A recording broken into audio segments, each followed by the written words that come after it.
Nous sommes le 19 septembre 2021 et dans cette vidéo, on va à l'église de Saint-Brieuc-des-Ifs. Comme vous le savez peut-être, aujourd'hui c'est la journée du patrimoine et du coup j'ai envie d'y aller pour voir ce qu'ils proposent là-bas. J'avais déjà fait un tour à la journée du patrimoine en 2019. C'était à une époque où je me renseignais activement sur les métiers manuels. Donc on va voir si ça a changé entre temps, parce qu'en plus il y a le délire du pass sanitaire et ce genre de trucs. D'autant plus qu'il y a plusieurs semaines, on m'avait refusé l'accès au parc de Saint-Brieuc-des-Ifs juste parce que je n'avais pas le pass sanitaire. Et je ne vous cache pas que ça la fout un peu mal de se faire virer de son propre village comme ça, parce que Saint-Brieuc-des-Ifs, ça reste un endroit où j'ai vécu pendant les 15 premières années de ma vie. Mais bon, on va quand même tenter le coup avec la journée du patrimoine. Il s'agira de ne pas rester inaperçu pour éviter les problèmes. Et nous continuons le chemin vers l'église. Pour ceux qui ont vu mon vlog du château de Montmurant, ça sera encore plus rapide. Comme la dernière fois, on prend le même chemin qui emmène jusqu'à l'église, sauf qu'au lieu de tourner à droite comme on avait fait la dernière fois, on continue tout droit. Et voilà, on est arrivé à l'église de Saint-Brieuc-des-Ifs. Mais avant de rentrer dans le cœur du festival, nous allons visiter les jardins de Fleur de Lys. De ce que j'ai compris, il s'agit d'un bâtiment qui peut faire office de restaurant et de logement. Bon, encore une fois, ça demande le pass sanitaire pour pouvoir accéder au festival, mais je pense qu'on a l'habitude d'en avoir rien à foutre. Cependant, ce que je vous ai pas dit, c'est que le bâtiment est toujours en travaux. Donc dans la pièce devant l'entrée, nous avons une compagnie qui vient nous présenter ses matériaux pour la fabrication du bâtiment. Nous pouvons donc voir ici plein de matériaux dont j'ai oublié leur utilité, ainsi que différents prospectus pour se renseigner sur l'utilité des matériaux. Ah bah comme j'étais en train de filmer, c'était plutôt compliqué pour moi de prendre des notes tout en regardant ce que je dois filmer. Sinon, j'aurais pu prendre tous les prospectus afin de pouvoir par la suite faire des commentaires pertinents sur ce que je suis en train de filmer. Ça m'éviterait de passer pour un con pour la énième fois. En dehors de ça, comme j'ai l'habitude de faire, je filme toutes les affiches que je vois. Oh non, il va refaire un montage musical pour tout montrer, non!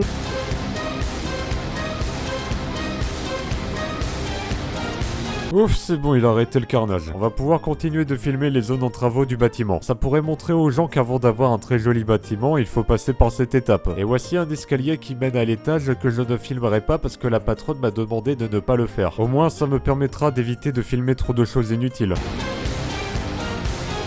Ah mais t'as pas fini de faire le con avec ce genre de montage? Allez, on reste calme, les oiseaux, la nature, tout le tralalaire.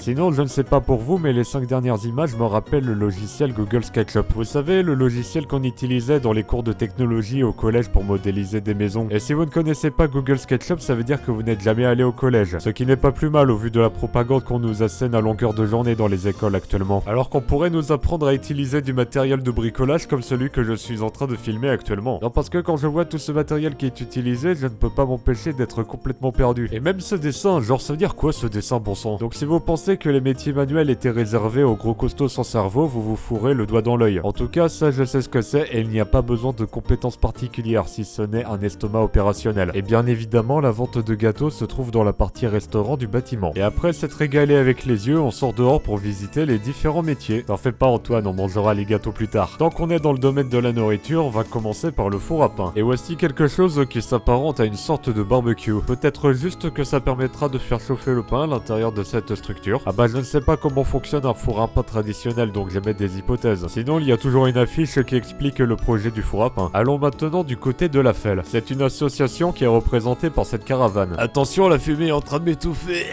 Nous avons donc par ici plein de morceaux de bois, que ce soit sous forme de planches ou de cylindres ou de n'importe quelle forme. Peut-être juste que la caravane servait à stocker le matériel. En tout cas, toutes ces planches permettront de fabriquer ces espèces de petites maisons. Et comme c'est un atelier pour les enfants, on va éviter de leur donner des outils trop sophistiqués.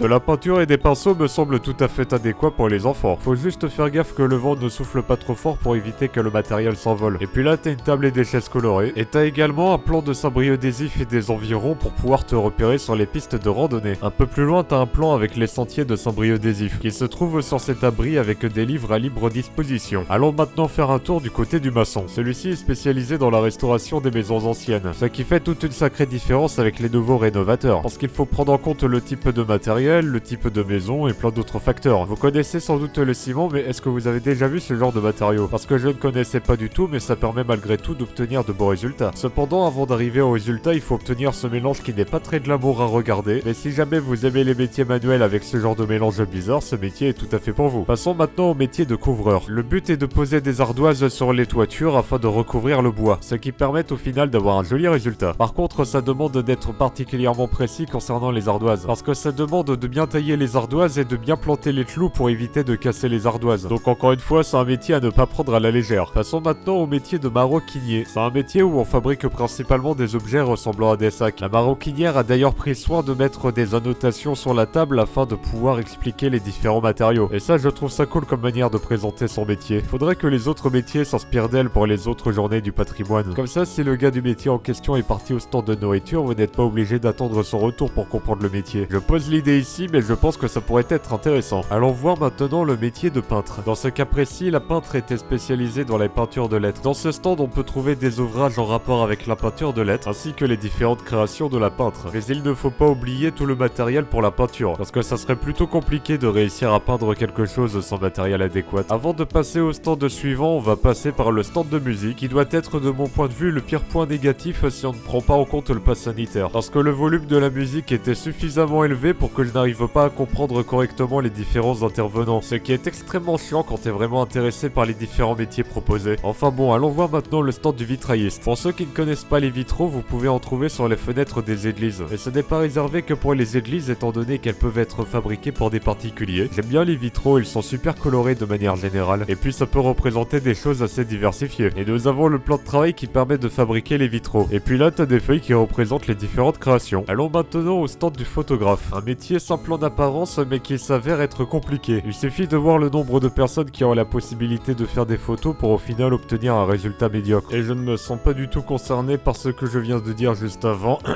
Alors là, on arrive au métier d'horloger. Il doit s'agir de très loin le métier le plus complexe que j'ai pu voir pendant cette journée. Les horloges sont fabriquées avec plein de pièces différentes, il faut bien connaître les pièces correctement, bref, c'est vraiment quelque chose de très compliqué. Nous voici maintenant au stand de la tapissière. C'est un métier qui arbore également beaucoup de couleurs. Il suffit de voir les différentes couleurs de cordes qui servent à la fabrication des sièges. Ouais, parce qu'il s'agit spécifiquement de tapisserie pour les sièges, que ce soit des petites chaises ou des gros sièges par exemple. Et il y a de la tapisserie un peu partout comme vous pouvez le constater. Mais en tout cas, vous pouvez voir à quel point ça rend bien comme résultat. En évitant de filmer que les pieds, merci bien. Et comme dans tout métier, nous avons besoin de matériel spécifique. Nous arrivons maintenant au métier de vannier. C'est un métier qui consiste à fabriquer des paniers. Des paniers et encore des paniers. Ah bah ils doivent être intelligents du coup. Bah oui, étant donné que ce sont des paniers. Eh, elles sont énormes mes blagues. Passons maintenant au stand du producteur de cidre. Et comme par hasard, il n'est pas là à chaque fois que je passe devant son stand. Eh Gilbert, verse-moi un coup. Allons maintenant au producteur de beurre. Ah, les fameux outils qu'utilisaient les laitiers pour transporter le lait de vache. En dehors de ça, c'est le seul outil que je connais. Parce que les autres outils, c'est inconnu au bataillon pour moi. Mis à part la cuve, mais le reste, ça s'arrête là. Même cet outil-là, personnellement, ça me fait penser à un plateau pour faire des batailles de toupies. Ah bah, je suis pas très renseigné sur leur utilité, malheureusement. Moi, je filme et puis après, vous vous renseignez, d'accord? Et nous arrivons au métier d'apiculteur. Pour commencer, il y a la classique tenue d'apiculteur, ce qui est pratique pour éviter de se faire piquer par les abeilles quand on veut récolter le miel. Et puis là, t'as une petite table avec du miel et d'autres trucs. Et comme dans toutes les fêtes, il y a des petits jeux pour s'amuser. Ah, le jeu du chamboule-tout, ça me rappelle des souvenirs tout ça. Il y a également un jeu où il faut lancer des espèces de camemberts dans des trous. Ah, il y avait déjà ce jeu la dernière fois, il faut lancer des palets dans la machine. Pareil pour ce jeu, faut lancer des palets le plus au centre possible. Encore une fois, faut lancer des palets mais dans le compartiment le plus petit. Encore lancer des palets, blablabla. Non mais attends, il faut que des jeux avec des palets, c'est quoi ce bordel? Le but du jeu a beau être différent, il y a tout de même des palais. Et même avec ce mot, ils essayent de nous faire croire que c'est beau. Ouais, parce que ce qui est palais, c'est beau, t'as compris le jeu de mots? Bah oui, mais je suis obligé de faire des jeux de mots pour éviter de me répéter. Ah là, j'ai fait un faux raccord avec les ardoises, ah bravo, ah bravo. Oula, mais calme-toi Antoine, voyons. Comme ça va être bientôt l'heure du repas, je retourne à la maison. Mais avant de faire le trajet retour, j'ai acheté plein de gâteaux. Parce qu'aujourd'hui, c'est l'anniversaire de mon petit frère. Et puis comme j'aime bien manger, ça sera l'occasion d'en profiter. Et comme je ne savais pas quoi faire comme cadeau, ça me permet de pallier à ce problème-là. Et de toute manière, les gâteaux, ça permet d'en faire profiter tout le monde. Cependant, cette solution ne fonctionne pas forcément à tous les coups. Parce qu'il suffit juste d'avoir une grand-mère comme la mienne qui cuisine beaucoup pour qu'on soit surchargé en nourriture. Heureusement pour la famille que je suis là, parce que j'ai un estomac super grand, ce qui me permet de pouvoir ingérer des grandes quantités de nourriture. Ce qui est d'autant plus important pendant les périodes de fête, parce que les repas deviennent beaucoup plus grands qu'en temps normal. Ouais, le gâteau, bon anniversaire, c'est pas celui de ta mère. Gâteau bourré d'additifs, soit dit en passant, ce qui n'était pas très agréable. Mais ce n'est pas ça qui va m'empêcher de retourner à la journée du patrimoine cet après-midi. Et encore une fois, j'y retourne tout seul parce que les autres n'étaient pas intéressés d'y aller. Ce qui est ironique, c'est qu'ils possèdent presque tous le pass sanitaire et ils veulent même pas en profiter. Donc me voilà de nouveau seul à devoir braver les 1000 dangers qui m'attendent.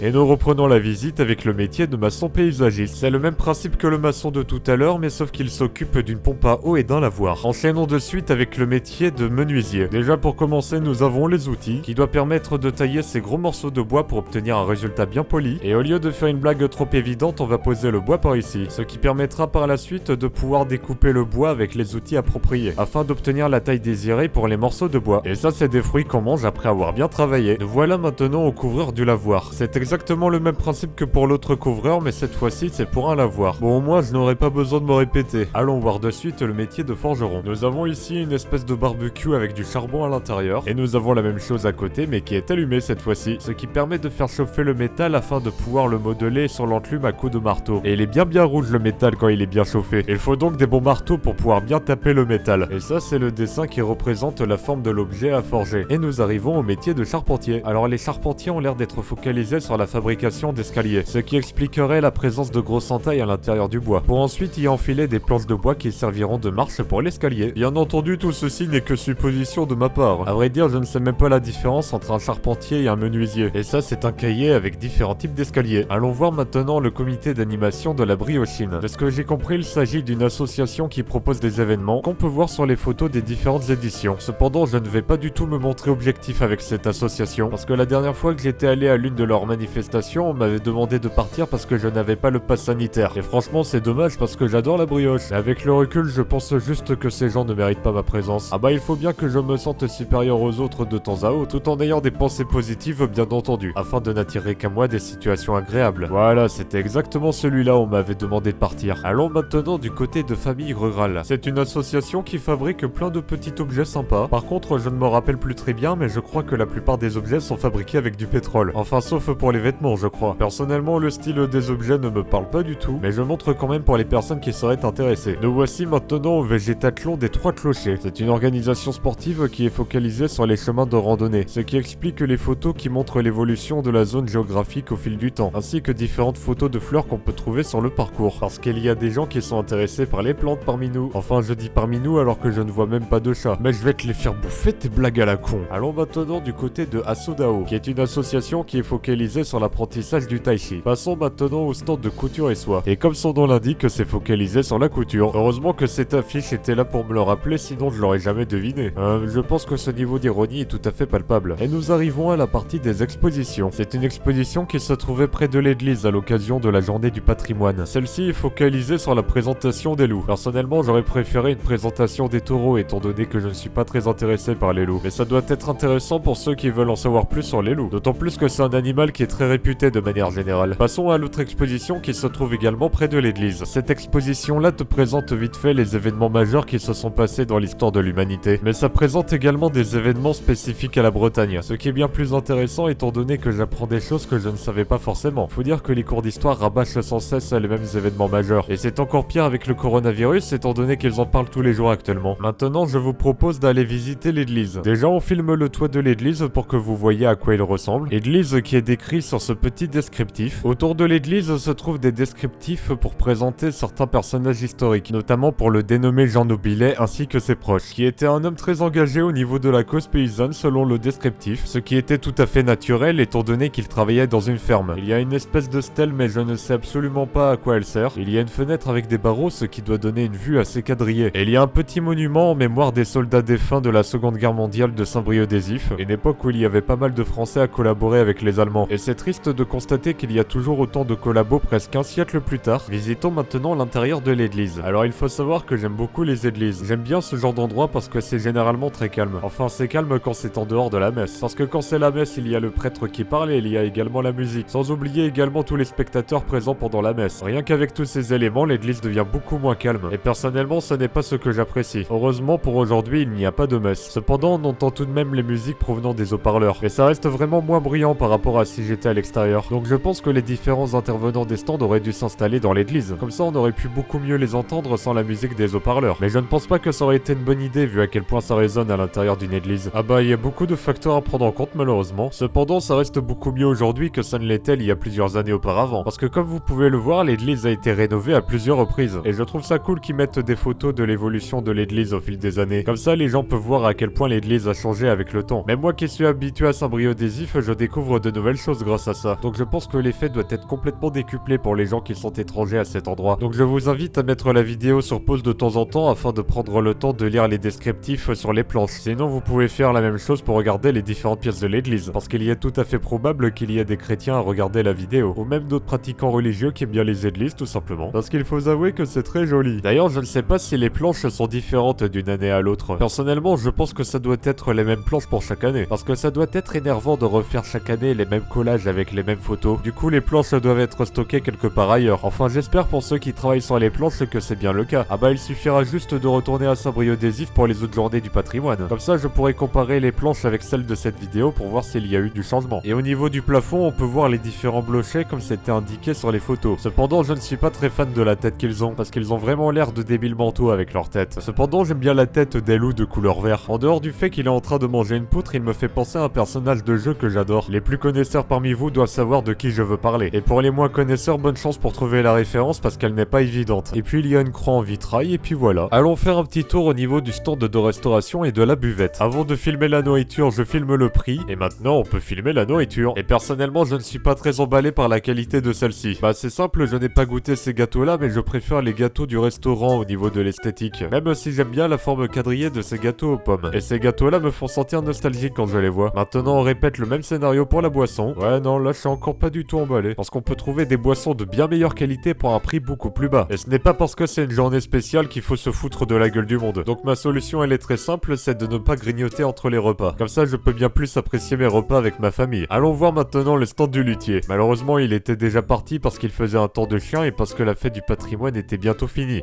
Donc du coup je retourne à la maison après m'être fait repérer pour la deuxième fois par les gardes. Qui soit dit en passant le pire métier du monde étant donné qu'ils sont restés à l'entrée pendant toute la journée. Même si je pense qu'ils ont dû bouger pendant que je n'avais pas le champ de vision sur eux. Mais après ça reste des gens qui refusent de laisser passer des personnes qui n'ont pas un bout de papier en particulier. C'est pourquoi je me permets d'être sceptique vis-à-vis de leur santé mentale. Il en va de même pour la personne qui a décidé d'installer des haut-parleurs pour cette journée. J'insiste vraiment là-dessus parce que je n'ai pas compris la majorité de ce que disaient les intervenants. Et j'espère ne pas être le seul à penser ça. C'est dans ces moments de réflexion que j'en viens à avoir plus d'estime pour les animaux que pour les humains. Et ce n'est pas plus mal parce que les animaux ne t'embêtent pas avec les mesures sanitaires. Donc merci à vous les animaux, vous êtes vraiment sympas.